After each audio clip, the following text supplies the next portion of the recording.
जो खुद में ही लड़ रहे हैं अपने अस्तित्व के लिए, अपने ही वजूद के लिए, वो दूसरे को न्याय ही क्या दिला पाएंगे। बहुत बड़ा उदाहरण आ ही गया है इसका, आप सबको पता होगा। मैंने तो पहले ही बोला था और जिस दिन वो दिखाया गया था उसी दिन बोल दिया था, लेकिन लोगों ने क्या है ना कि कुछ ऐसे हाव भाव वाले लोगों को लोग ज्यादा पसंद करते हैं, छोटे लोगों को यानी छोटे चैनल वालों को लोग पहले ही बोल देते हैं अरे ये तो कुछ भी नहीं। आप किसी का सेंस ऑफ ह्यूमर देखो, किसी की सच्चाई देखो, ऐसे कैसे बोल के चल देते हो।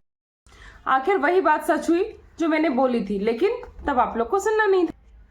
जनता वाकई में सब कुछ जानती है। एक बार आज फिर ये प्रूफ हो गया कि जनता ने जो बोला था बिल्कुल सही था, और आज वो 100% सच प्रूफ हुआ था। और अभी भी ये खेल चल रहा है, इसमें कुछ भी सच्चाई नहीं है। इसके पहले कि बहुत देर हो जाए, जनता फिर से उसी तरह पगला जाए, आप लोग जाग जाइए। सेम डे सेम कपड़ा से और हाथ अलग अलग, कभी औरत कभी आदमी, कभी फ्लोर कभी कुछ।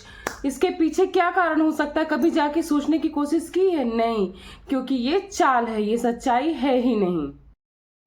हे everyone, welcome back to my channel Purnima कैसे ब्लॉग। और आप सब कैसे हैं? आई होप आप सब बहुत अच्छे से होंगे। मैं भी बढ़िया हूँ। स्वस्थ रहिए, मस्त रहिए, अपने में व्यस्त रहिए, क्योंकि जब हम व्यस्त नहीं रहते ना, हमारा दिमाग खाली होता है तो फालतू की चीजों को सोचने का टाइम मिल जाता है, जिससे हमारे खुद की लाइफ में ही तबाही आ जाती।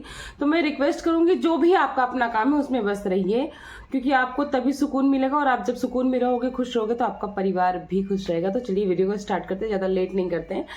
आज की वीडियो मेरी होने वाली है सपना यानी स्नैपी गर्ल और अंशु और सबको, उनकी पूरी फैमिली के बारे में बात करूंगी। और ऐसी ऐसी सच्चाई बताऊंगी ना जो अभी तक किसी ने कनेक्ट नहीं की थी, और ऐसे ऐसे डॉट्स बताऊंगी, आप कनेक्ट करोगे, सच्चाई आपके सामने निकल कर आ जाएगी बिल्कुल अच्छे से। और वीडियो को बिल्कुल भी स्किप मत करना। बहुत लोग क्या करते हैं ना, बड़े चैनल पर भरोसा करके देखते हैं, पर उनको उसमें कुछ नहीं मिलता है, वही रेपिटेटिव मोड पर एक ही चीजें चलती है। और अब क्या स्थिति है, पैनल लगा कर केवल हंसी ठिठोली और पंचायत हो रही है, लोग आपस में खुद के खुद लड़ रहे हैं, अपने अपने अस्तित्व की लड़ाई। हमें यहाँ पर वाईटी पे लोग रिएक्शन को क्या बोलते हैं, वाईटी का आईना बोलते हैं, जिसमें ब्लॉगर्स की सच्चाई और सही गलत का फैसला हो सके। लेकिन अब क्या हो रहा है, अपने आप को ग्रोथ करने के लिए लोग पैनल लगा रहे हैं, लड़ रहे हैं, झगड़ रहे हैं, उनको गाली दे रहे हैं, उनको गलौज कर रहे हैं, उनका चैनल उड़ा रहे हैं, उनको स्ट्राइक मार रहे हैं।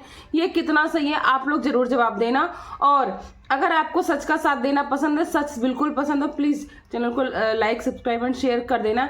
क्योंकि मैं ना तो किसी से लड़ाई करने जाती हूँ, ना किसी के पैनल पे जाती हूँ, अपनी बातें कहती हूँ, अपना पॉइंट ऑफ ओपिनियन रखती हूँ, और आप लोगों को भी छूट देती हूँ कि कमेंट सेक्शन हमेशा खुला, आप अपना पॉइंट ऑफ व्यू रख सकते। तो चलिए वीडियो को स्टार्ट करते हैं।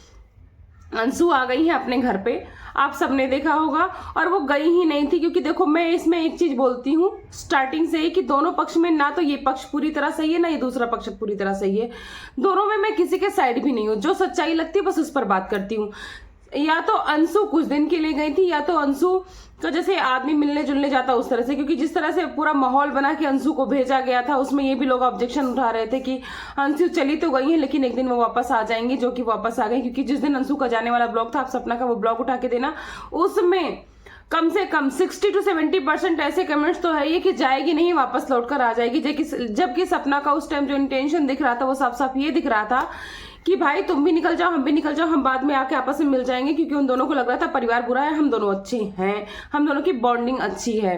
रिजल्ट क्या है वो आप सबके सामने है। मैं ये नहीं कह रही हूँ कि अंशु को लाना गलत है, बुजुर्ग माँ बाप है, उनको जरूरत है, उनके साथ भी खेल हुआ है, मैं बार बार यही बोलती हूँ, उनके साथ भी गेम खेला गया है। क्या गेम खेला गया है, पहले की वीडियो में मैं बहुत कुछ डाल चुकी हूँ, आप लोग देख लेना।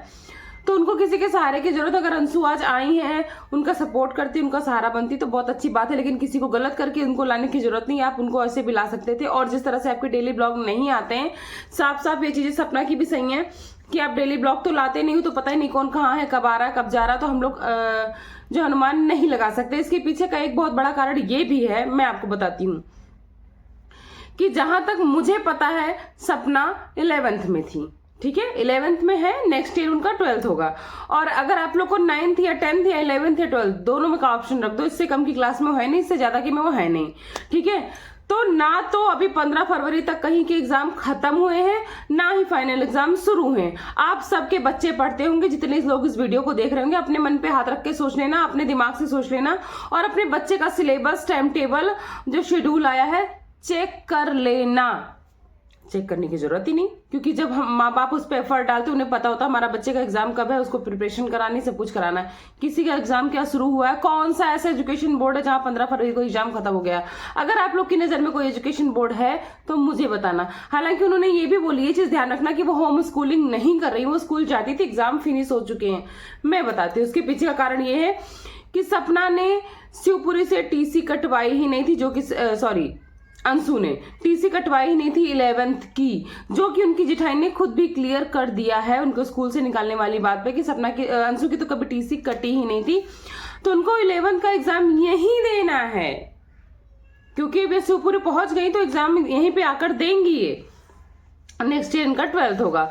तो इस तरह की बेवकूफी बनाने वाली चीजों करने से पहले कुछ तो सोचना चाहिए था, लेकिन नहीं, कुछ भी बोल देंगे, कुछ भी आके पब्लिक को बना देंगे बेवकूफ। इतना पब्लिक पागल नहीं है। आप पढ़ने वाले हो तो सबके घर में एक पढ़ने वाला बच्चा तो जरूर होगा, या आसपास या नात रिश्तेदार में तो जरूर से जरूर होगा ही। अब मैंने पार्ट्स की बात कर लेती हूँ। जब पार्ट्स आया था तो मैंने उसी टाइम एक वीडियो बनाई थी कि जो पार्ट्स दिखाए जा रहे वो पार्ट्स हैं ही नहीं जो एक्सीडेंटल गाड़ी के थे। पहली बात तो एक्सीडेंट हुआ ही नहीं था, मैं आज भी ये चीज पे कायम हूं। और मान लिया 0.5% हुआ भी था तो वो पार्ट्स नहीं थे, मैंने उसी दिन बोल दिया था, क्योंकि जिस दिन ये ब्लॉग डाला था उन्होंने गाड़ी के पार्ट्स का, उसी दिन वो मैकेनिक के यहाँ गए थे सेम चेक शर्ट में, उसी चेक शर्ट में उन्होंने वीडियो भी बनाई थी। और पार्ट्स की फोटो एक बार फिर से जाके देखना, कहीं लेडीज का हाथ है, कहीं जेंट्स का हाथ है, कहीं वो पार्ट्स नीचे रखा हुआ। जबकि अगर वो पुरानी हवेली में एक बंदा जाके फोटो क्लिक करता तो पूरे पार्ट्स रख के आदमी क्लिक कर लेता है, 1 by 1 भी क्लिक कर लेता है। इस तरह की चीज नहीं थे, तो आप झुंड बना के गए थे, या तो पार्ट्स की फोटो अलग अलग जगह से लाई गई है ताकि उसकी जांच ना हो सके। क्योंकि सपना का इस पे कोई ब्लॉग नहीं आया था कि पार्ट्स दिखाए गए हैं, तो लोगों को लगा सपना डर गई। जी नहीं, सपना डरी नहीं थी। सपना उस पार्ट्स की फोटो को उसने भेज दिया था, क्योंकि उसने कार्यवाही चालू कर दी, तो उनकी एक लीगल टीम है, उसमें जांच में साफ साफ आ गया कि वो पार्ट्स कहीं और के हैं, वो गाड़ी कहीं और की है, वो पुर्जा कहीं और के, वो उस सिचुएशन से, उस कंडीशन से बिल्कुल रिलेट नहीं करते, यानी पार्ट्स बिल्कुल फर्जी हैं। वो केवल जनता को बेवकूफ बनाने के लिए दिखाए गए हैं। 2 साल से आपने पार्ट्स का जिक्र नहीं किया, दिखाया नहीं किया, आज वो जिक्र इतना उभरा तो आप अचानक लाके दिखा देते हो। इतनी इंपॉर्टेंट चीज, इतना इंपॉर्टेंट एविडेंस आपको पुलिस को देना चाहिए, आप ऐसे पब्लिक में आके पब्लिक कर देते हो कैसे? जबकि सपना ने ये भी बोला था वो कितनी भी खराब हो कि या तो मैं लेने जाऊंगी उस पार्ट्स को या तो पुलिस जाएगी। तो आपको इतनी हड़बड़ी क्या थी फटाफट पब्लिक को दिखाने की? झोल तो है, अब इस झोल में कौन शामिल है और कौन शिकार हुआ है ये सामने आना बाकी है, जबकि सामने आ भी चुका है। लेकिन डायरेक्ट मैं किसी चीज की पुष्टि नहीं कर सकती हूँ, क्योंकि भाई मैं कोई पुलिस और वो नहीं हूं। तो अब देखते हैं झोल में क्या सामने आता है, या फिर ये भी केवल पब्लिसिटी स्टंट होगा। और एक बार मैं भी बोल देती हूँ फिर से कि मैं भी चाहती हूँ कि राजवीर जी को न्याय मिलना चाहिए, लेकिन आप सब में से एक बार अपने दिल पर हाथ रखकर सोच लेना, क्या ये न्याय की लड़ाई है? क्या ये सच में न्याय की लड़ाई है, या फिर व्यूज की लड़ाई है, या फिर पब्लिक की नजर में इमेज के साथ व्यूज दोनों की लड़ाई है कि हमारी इमेज भी बन जाए और व्यूज भी लाखों में चले जाए? पता नहीं यार, मुझे तो बार बार ये डाउट होता है कि अभी भी कोई कार्रवाई सही से नहीं हो रही है।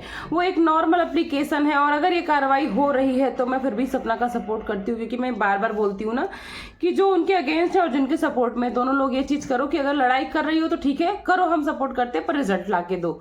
तो फिर सपना की जान को तो बहुत खतरा हो सकता है। तो सपना भाई संभल कर रहना। सपना ने अपने एक पुराने ब्लॉग में बोला, मतलब ब्लॉग तो डाला है पर उस थोड़ा सा पुराना ब्लॉग है, क्योंकि वो बोल रही मुझे टाइम नहीं है भाग दौड़ में, तो वॉइस ओवर करके डाला है कि अगर इन केस मुझे कुछ होता, भगवान ना करे भाई हो, तो मेरी जान को बहुत खतरा है। मेरी बच्चियां हैं, मैं भाग दौड़ कर रही हूँ, इस वजह से मैं डेली ब्लॉगिंग भी नहीं कर पा रही हूँ। तो उसके जिम्मेदार यही सब लोग होंगे जो आज मेरे पीछे पड़े हैं। तो वाकई में ये होंगे, जिस तरह से पूरे मैटर को डाइवर्ट किया जा रहा है, मतलब चीजें कुछ और है, दिखाई कुछ और जा रही हैं, बताई कुछ और जा रही हैं, वाकई में ये मैटर कुछ और है। तो टोटल कंक्लूजन मैं आप लोग को बताती हूँ। ना तो वो लड़की अपने घर पर पढ़ रही थी, उसकी पढ़ाई शिवपुरी में हो रही थी, उन्हें कंटिन्यू करने के लिए आई है। ये सिर्फ और सिर्फ दिखावा था, वो अपने घर पर चली गई। मैं ये नहीं बोलती हूँ अपने घर पर चली गई थी, कितने दिन के लिए गई थी, क्योंकि इसकी पुष्टि मैं नहीं कर सकती हूँ। लेकिन एक सपना का स्टेटमेंट मुझे सही लगता है कि डेली ब्लॉगिंग नहीं करते हैं, तो इससे जानना भी मुश्किल है ये कब कहाँ है। और या तो फिर ये घर से पढ़ाई कर रही थी इतने देर से स्कूल गैप करके और अब ये पेपर देने चली आई हैं। इस चीज की पुष्टि तो हो ही गई, साफ साफ सब कुछ क्लियर है। क्योंकि अगर आप लोग में से किसी का भी एक का भी बच्चा अभी पेपर खत्म कर चुका होगा अभी फाइनल, मुझे कमेंट्स करके जरूर जाना। दूसरी बात, अगर सपना ये सच में लड़ाई लड़ रही हैं, व्यूज के लिए नहीं लड़ रही हैं, अपने राजवीर अपने पति के लिए लड़ रही हैं, तो आप लोग सपोर्ट करो। हमें रिजल्ट देखना है कि सच में क्या हुआ था। और तीसरी बात, ये गाड़ी के पुर्जे 2 साल से छिपाने के बाद आप दिखाने का क्या मतलब है? और वो भी पुर्जे मैकेनिक की दुकान से लाए हुए, टूटे फूटे, जहां पे अपनी गाड़ी सही कराने गए थे। फेक है, सब कुछ फेक है, जो कि सपना ने भी पुष्टि कर दी और सपना के पहले ही मैंने पुष्टि कर दी थी इस चीज की। तो चलिए, छोटा सा वीडियो था, आई थिंक आप लोगों को बहुत सारी चीजें क्लियर हो गई होंगी। मिलती हूँ आपको नेक्स्ट वीडियो में, तब तक अपना खूब सारा ख्याल रखना, चैनल को लाइक सब्सक्राइब एंड शेयर कर देना। Bye bye.